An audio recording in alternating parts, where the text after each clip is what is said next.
So I appreciate all the states which are taking a lot of steps towards this business reform action plan. I congratulate the top 3 states, Andhra Pradesh, Uttar Pradesh and Telangana, for having consistently kept on the track of reforms. नमस्कार, स्वागत है आप सभी का के news में। मैं हूं दुर्गेंद्र चौहान। उत्तर प्रदेश की योगी सरकार की उपलब्धियों में एक और तमगा जुड़ गया है। उत्तर प्रदेश ने ease of doing business ranking में लंबी छलांग मारी है। भारत की वित्त मंत्री निर्मला सीतारमण ने राज्य में रिफॉर्म को लेकर साल 2019 की सालाना रैंकिंग जारी की है। इसके मुताबिक business reform action plan BRAP 2017-2018 की रैंकिंग में उत्तर प्रदेश 12वें नंबर पर था, पर अब ये उछाल मारकर दूसरे पायदान पर पहुंच गया है। इसका मतलब ये है कि उत्तर प्रदेश में कारोबार शुरू करना और उसे आगे बढ़ाना बहुत आसान हो गया है। उत्तर प्रदेश ने दूसरा स्थान पाया है। इसमें महत्वपूर्ण जो वजह है वो ये है कि उत्तर प्रदेश की कानून व्यवस्था और यहाँ जो सड़कों का नेटवर्क और इसी तरीके से जो एक उद्यमियों के लिए एक माहौल तैयार करना, और इस जो पूरे माहौल को तैयार करने के शिल्पकार हैं उत्तर प्रदेश के अपर मुख्य सचिव गृह, उत्तर प्रदेश के अपर मुख्य सचिव सूचना और यूपीडा के चेयरमैन अवनीश अवस्थी जी। अवनीश जी आज हमारे साथ में जुड़े हुए हैं। अवनीश जी, आपका बहुत बहुत स्वागत है के न्यूज में। हम बात करेंगे कि इस तरीके का माहौल जो तैयार हुआ है जिससे उत्तर प्रदेश को भारी फायदा हुआ है, और प्रधानमंत्री का जो आत्मनिर्भर भारत का अभियान है उसमें उत्तर प्रदेश एक अहम पायदान पर खड़ा हो गया है। इसके पीछे महत्वपूर्ण वजह कानून व्यवस्था भी है, क्योंकि अगर उद्योगों के विकास के लिए कानून व्यवस्था बहुत महत्वपूर्ण होती है। अगर कानून में उद्यमी आकर्षित होते हैं, सड़कों का नेटवर्क अच्छा है, एयर कनेक्टिविटी अच्छी है, तो इन सब सारी चीजों में एक कलेक्टिव अप्रोच के साथ में एक साझा जो सामूहिक प्रयास है उसके साथ में ये काम किया गया है। सर, इसमें आपका एक बहुत बड़ा योगदान है जी।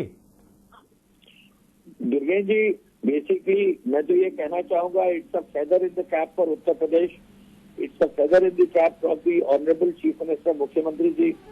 सर का ये मार्गदर्शन है, सर की ये मेहनत है, सर का जो पूरा विजन है उत्तर प्रदेश के लिए कि उसको जो है आगे बढ़ाए, ये उसी का नतीजा है। उद्योग विभाग के जितने ऑफिसर्स हैं और जो भी वरिष्ठतम अधिकारी हैं उन्होंने जो है मेहनत जो की है उसका ये जो है फल है। और मैं ये कह सकता हूँ कि जो यहाँ पर इन्वेस्टर समिट हुई, जो यहाँ पर ग्राउंड ब्रेकिंग सेरेमनीज हुई जी, इसके अलावा डिफेंस और डिफेंस कॉरिडोर का और डिफेंस एक्सपो का कार्यक्रम हुआ, कानून व्यवस्था में सुधार तो अपनी जगह है, लेकिन इंफ्रास्ट्रक्चर में जो जायंट स्टेप्स उत्तर प्रदेश ने लिए हैं मुख्यमंत्री जी के मार्गदर्शन में जी, ये उसका नतीजा है कि प्रदेश आगे बढ़ा है। हमारा प्रदेश एक पूरे देश के बराबर है और पूरे विश्व में एक अपना स्थान रखता है जी। और अगर उत्तर प्रदेश आगे जाएगा, अग्रणी होगा, तो निश्चय ही जो है पूरा देश आगे जाएगा। उत्तर प्रदेश ने 12वें स्थान से दूसरे स्थान पर जो है छलांग जो मारी है, इस पर बहुत मेहनत मुख्यमंत्री जी की गई है। मैं निश्चय ही कह सकता हूँ पूरा उद्योग विभाग, मुख्य सचिव, औद्योगिक सचिव, जितने भी सभी वरिष्ठतम अधिकारी हैं, सबने मिलकर टीम से काम किया है। उद्योग मंत्री जी, MSME के माननीय मंत्री जी सब मेहनत करते, तो एक जो टीम एफर्ट है वो उत्तर प्रदेश में दिख रहा है और उसी का रिजल्ट है कि ये जो है छलांग मारी है। प्रदेश दूसरे पायदान पर आया है, यहाँ रुकेगा नहीं, मुख्यमंत्री जी के मार्गदर्शन में पहले नंबर पर जाएगा निश्चित तौर पर। लेकिन सर, एक बात तो ये तय है कि अगर एक मजबूत टीम होती है तभी एक अगुवा जो उस टीम को लीड करता है। माननीय मुख्यमंत्री जी का प्रयास अथक है, इसमें कहीं कोई संदेह नहीं, किंचित मात्र भी संदेह नहीं है। लेकिन जब उनकी टीम और उस टीम में आप जैसे एक महत्वपूर्ण अधिकारी और महत्वपूर्ण के साथ साथ में मेहनत कश, मैं आपको देखता हूं लगातार कि दिन भर बैठ के प्लानिंग और जो उत्तर प्रदेश को बहुत गहराई से समझते हैं आप, इन चीजों को लेकर सड़कों की दिशा में बहुत काम आपने शुरू किया है। वो किस तरीके से कनेक्टिविटी, कल मैं देख रहा था कि बुंदेलखंड एक्सप्रेसवे की बात हो रही थी, मुख्यमंत्री जी कर रहे थे और उसमें भी बहुत प्रगति समझ में आई है कि काफी चीजें बहुत आगे बढ़ गई हैं। तो जो उत्तर प्रदेश में जो सड़कों का नेटवर्क है और जो सारे नेटवर्क जो जरूरी होते हैं उद्योगों को जमाने के लिए, उसकी दिशा में किस तरीके से हम लोग आगे बढ़ रहे हैं और कहां पर हैं? देखिए दुर्गेन जी, उत्तर प्रदेश में एक्सप्रेसवे का नेटवर्क मजबूत होता जा रहा है। मुख्यमंत्री जी के मार्गदर्शन में आदरणीय प्रधानमंत्री जी ने शिलान्यास किया था पूर्वांचल एक्सप्रेसवे का। लगभग 60% से ज्यादा पूर्वांचल एक्सप्रेसवे ब्लैक टॉप हो गई है जी। मुख्यमंत्री जी का आदेश है कि इस साल के अंत तक हर हालत में उसको तैयार करना है। ट्रैफिक उसके मेन कैरेजवे में तैयार करना है। ये एक्सप्रेसवे उद्योग विभाग के अधीन बन रही है, यानी उद्योग और एक्सप्रेसवे को जोड़ा गया है। जी। निश्चय ही ये एक बहुत बड़ा कार्य है। सभी लोग इस पर मेहनत कर रहे हैं। हमारी कोशिश है कि पूर्वांचल एक्सप्रेसवे जल्दी, समय से पहले, कोविड के बावजूद बने। ये एक बहुत बड़ा प्रयास होगा। मुख्यमंत्री जी ने बुंदेलखंड एक्सप्रेसवे और बुंदेलखंड क्षेत्र के लिए एक सपना देखा था। पहली बार झांसी गए थे, उन्होंने वहां बुंदेलखंड एक्सप्रेसवे की घोषणा की थी। घोषणा से अब काम तक, और काम भी इतना कि कोविड के रहते हुए भी 6 महीने में जो काम करना था हमको, 2 महीने 2.5 महीने कोविड में गए, फिर भी 6 महीने से पहले लगभग 5 महीने में हमने 10% जो उसका टारगेट का अचीवमेंट होना चाहिए था वो पूरा किया है। और आज की तारीख में 15% से ज्यादा काम हो गया है। ये भी एक छलांग है। बुंदेलखंड क्षेत्र को आगे विकास में ले जाना है। पर्यटन का, उद्योग का, वहाँ की कनेक्टिविटी का, लोगों को दिल्ली तक ले जाना एक बड़ा काम है। मुख्यमंत्री जी का एक सपना और भी है कि एक गंगा एक्सप्रेसवे बने, उस पर भी अब काम शुरू हो रहा है और जल्दी काम आगे बढ़ेगा। और मैं ये कह सकता हूँ कि उद्योग विभाग के अधीन ये जो एक्सप्रेसवे बन रहे हैं, इनको हम लोग बहुत तेजी से बनाएंगे।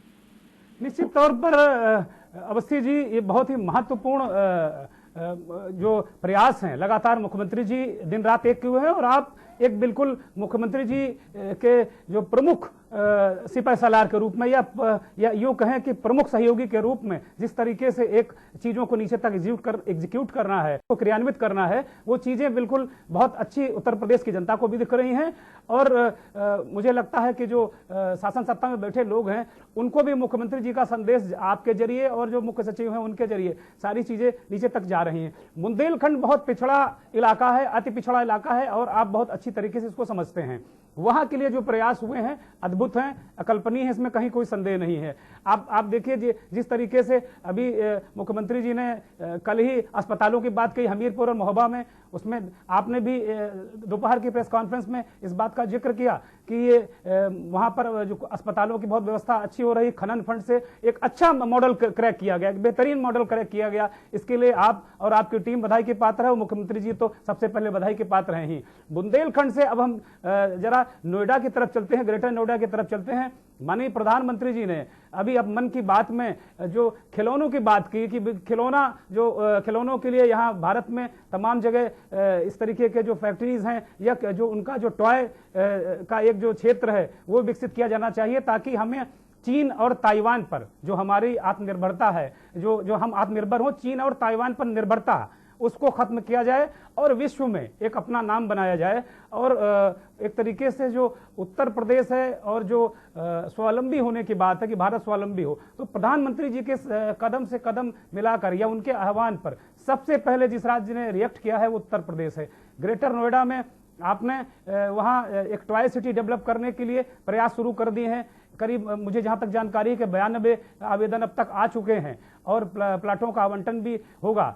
तो ये किस तरह का प्रोजेक्ट है और आगे किस तरह हम इसको ले जाएं, कैसे हम जो देश में मेड इन इंडिया या मेड इन नोएडा या मेड इन ग्रेटर नोएडा इस तरह की बात को, जो आत्मनिर्भर भारत की परिकल्पना है, वो उत्तर प्रदेश कैसे आगे बढ़ाएगा? देखिए, आत्मनिर्भर भारत के माननीय प्रधानमंत्री जी का जो मार्गदर्शन है, मुख्यमंत्री जी ने जिस दिन इस योजना की घोषणा हुई, अगले दिन एमएसएमई सेक्टर में लोगों को आगे लाकर लगभग 2000 करोड़ से अधिक का जो है एक ही दिन में लोन जो है सैंक्शन कराया था।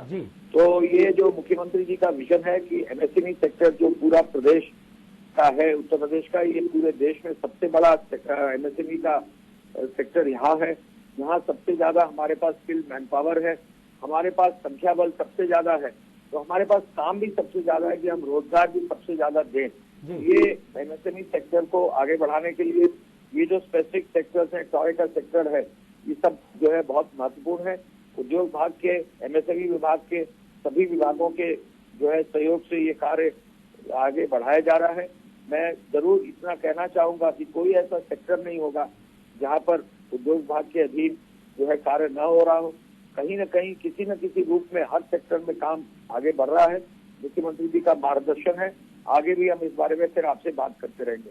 बहुत बहुत धन्यवाद। अवनीश अवस्थी जी हमसे जुड़े थे, उत्तर प्रदेश के अपर मुख्य सचिव गृह, और जिस तरीके से उन्होंने बताया कि उत्तर प्रदेश की सरकार किस तरीके से काम कर रही है और किस तरीके से उद्योगों को लेकर आगे बढ़ रही है, उद्योग जगत को कैसे आगे बढ़ा रही है, इस कोरोना काल में किस तरीके से हम आगे बढ़ रहे हैं, आत्मनिर्भरता की ओर आगे बढ़ रहे हैं, और सारी चीज़ों को लेकर हम किस तरीके से एक रोड मैप उत्तर प्रदेश सरकार ने तैयार किया है। निश्चित तौर पर इसमें जो अपर मुख्य सचिव अवनीश अवस्थी जी हैं उनका बहुत बड़ा योगदान है। एक चीज़ों को क्रियान्वयन करके एक शिल्पकार के रूप में मुख्यमंत्री जो चीज़ों को कंसीव करते हैं, जिन चीज़ों को वो परिकल्पना करते हैं, अवस्थी जी उसको साकार करने की कोशिश करते हैं और धरातल तक उतारते भी हैं। तो बहुत बहुत धन्यवाद अवनीश जी आपका हमें के न्यूज़ को समय देने के लिए और हमसे बात करने के लिए। नमस्कार। आप देख रहे हैं के न्यूज़, खबरों का सारथी।